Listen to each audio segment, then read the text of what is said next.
The investigation into Charlie Kirk's assassination is also in sharp focus on Capitol Hill right now. I mentioned, and here it is now, that's a live look on the left side of your screen, FBI Director Kash Patel testifying in front of the Senate Judiciary Committee in an annual oversight hearing that was scheduled before Kirk's killing. That is worth mentioning, because I know in some places this is being sold, oh, he was called up to the Hill. No, this is already on the schedule. And no doubt they're going to talk about it. Kash Patel is heaping praise on federal and local enforcement for the capture of the suspected assassin.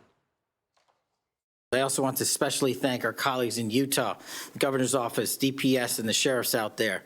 State and local law enforcement partnership has been a cornerstone since I took over at the FBI, and it was no different here. These people worked through the night without sleep for days on end. They are to be commended. They are not to be attacked. We cannot do our job without the American public and credible reporting in the media, and that's why Tyler Robinson is in custody today, about to face charges. Justice correspondent David Spunt. David. Well, Harris, FBI Director Patel also revealed, relating to the Charlie Kirk assassination, that there were many more, in his words, than 20 participants in a group chat with the suspect, 22-year-old Tyler Robinson. The Kirk subject is one of several that he's talked about today. It's an oversight hearing, as you mentioned, previously, I should say, scheduled. It's really kind of a kitchen sink with a lot of different topics, and at times the FBI director has held his own. Watch. Honored to be the 9th director of the FBI. I'm not going anywhere.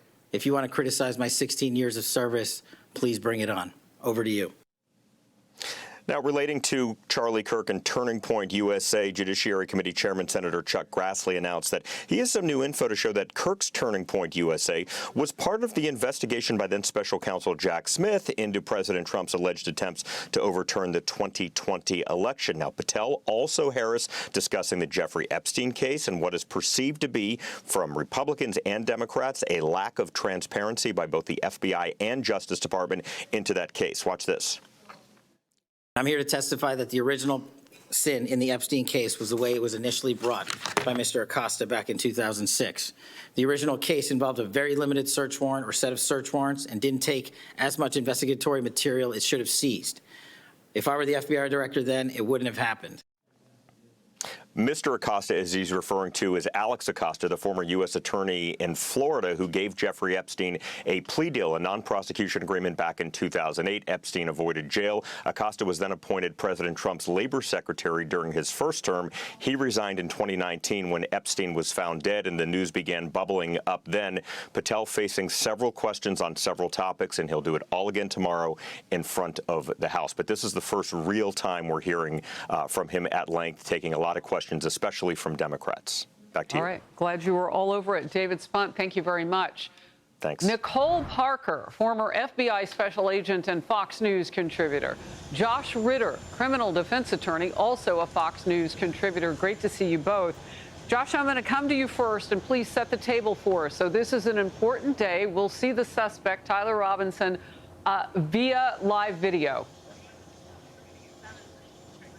Yes, in Utah, they refer to it as his first felony appearance. We might otherwise know it as an arraignment, but he's going to be formally charged today. We're going to understand what those charges are.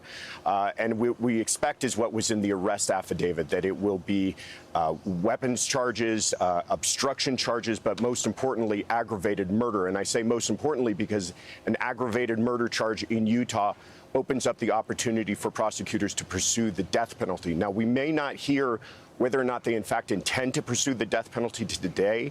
They can make that decision at a later time, but with that aggravated murder charge, that is open to them. Nicole, when we look at this case, there has just been a trove of information just dumped, and the public is seeing this too. What stands out to you that is critical to the charges against this person?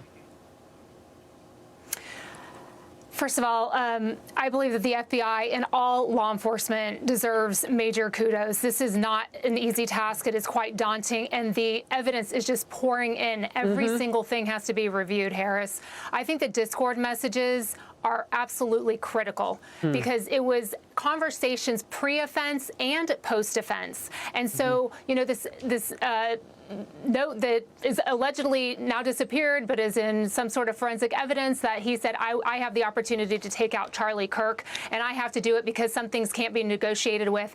That is just absolutely horrifying and disgusting, but that is key evidence. And what's crucial right now is that initially, you know, you've got witnesses coming in saying, hey, I was on this group chat. Now the FBI has gone in and gotten, you know, search warrants that are necessary. You've got to get your evidence clean and clear because this case will likely go to trial. I don't see this person signing a plea agreement, but well, he's not even cooperating. Regardless, it has to be ready for prosecution. Right. He's not even cooperating, and there's going to be a lot on the line, and, you know, potential death penalty. They're getting this case ready for the death penalty. I can tell you, having worked as an FBI agent, when it's death penalty eligible case, it takes on a whole new level. Everything will be done with perfection, but there is a tremendous amount of evidence pouring in. Witnesses, they are going to be interviewed. All right. Kash Patel said every single witness.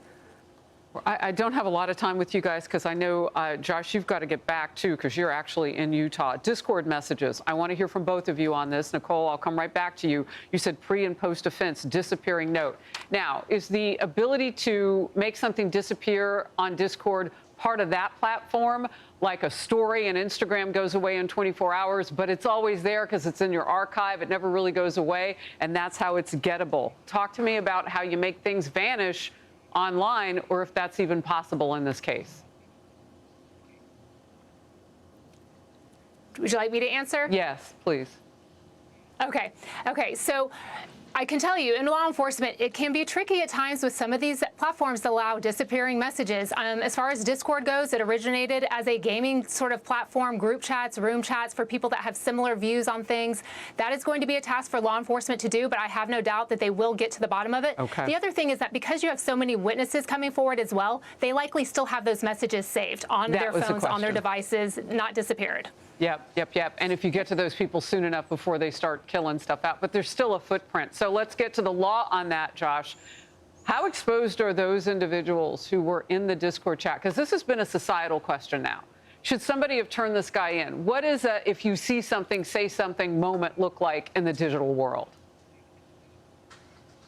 Absolutely. What we're talking about is a conspiracy theory, the idea, or conspiracy charges theory, I should say, the idea that if people were in agreement, meaning they understood what he intended to do, and they either participated in that, helped him in some kind of way, promoted that, encouraged him to do it, or otherwise supplied him with some sort of aid in doing that, they can be brought up in charges as well.